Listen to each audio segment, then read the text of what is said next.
డబ్బు సంపాదనతో పాటు పొదుపు చేయడం కూడా చాలా ముఖ్యం. అయితే లక్షల్లో డబ్బులు సేవ్ చేసుకోవడం, ధనవంతులు కావడం అనేది ఎక్కువ డబ్బు సంపాదించే వారికే సాధ్యమని కొంతమంది భావిస్తుంటారు.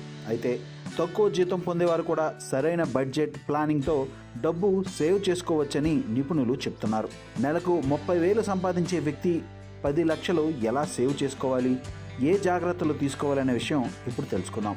నెల జీతం పొందేవారు ముందుగా మంత్లీ బడ్జెట్ ఏర్పాటు చేసుకోవాలి. శాలరీని వేటి కోసం ఖర్చు చేస్తున్నారో తెలుసుకోవాలి.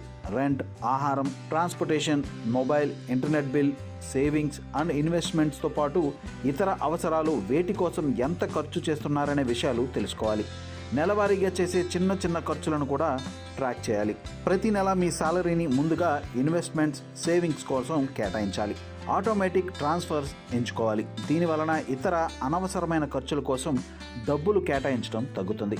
వేతనం పొందే వ్యక్తి ఎమర్జెన్సీ ఫండ్ ఏర్పాటు చేసుకోవాలి. దీనివలన మెడికల్ ఎమర్జెన్సీ, ఇతర అత్యవసర పరిస్థితుల్లో అప్పులు చేయడం తగ్గుతుంది. దీనితో పాటు సేవింగ్స్ కోసం ఎక్కువ డబ్బు కేటాయించుకోవచ్చు. కనీసం 3 నుండి 6 నెలలు ఖర్చులకు సరిపడా ఫండ్స్ ఏర్పాటు చేసుకోవాలి. మీ నెల జీతంలో ప్రతి నెల కొంత డబ్బును సిస్టమాటిక్ ఇన్వెస్ట్మెంట్ ప్లాన్లో ఇన్వెస్ట్ చేయాలి. దీర్ఘకాలికమైన ఫైనాన్షియల్ గోల్స్ను చేరుకోవడంలో ఇవి ఎంతో దోహదం చేస్తాయి. అయితే ఎస్ఐపి ఇన్వెస్ట్మెంట్స్ విషయంలో రిటర్న్స్ అనేవి మార్కెట్ పరిస్థితులను బట్టి ఉంటాయనే విషయం గుర్తుంచుకోవాలి.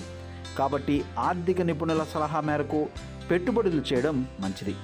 సిప్ లేదా మరేదైనా పెట్టుబడులు చేసేవారు ప్రతి ఏడాది ఆ ఇన్వెస్ట్మెంట్స్ను కొంత పెంచుకుంటూ పోవాలి. చాలామంది వివిధ రకాల లోన్ల కోసం బ్యాంకుల నుండి personal loan, home loan, educational loan వంటి వివిధ రకాల లోన్స్ను తీసుకుంటారు. అయితే లోన్స్ తీసుకునే ముందు వివిధ బ్యాంకుల వడ్డీ రేట్లను చెక్ చేసుకోవాలి. తక్కువ వడ్డీ కలిగిన వాటిని మాత్రమే ఎంచుకోవాలి. అధిక వడ్డీ వలన దీర్ఘకాలిక ఆర్థిక లక్ష్యాలను చేరుకోలేరు.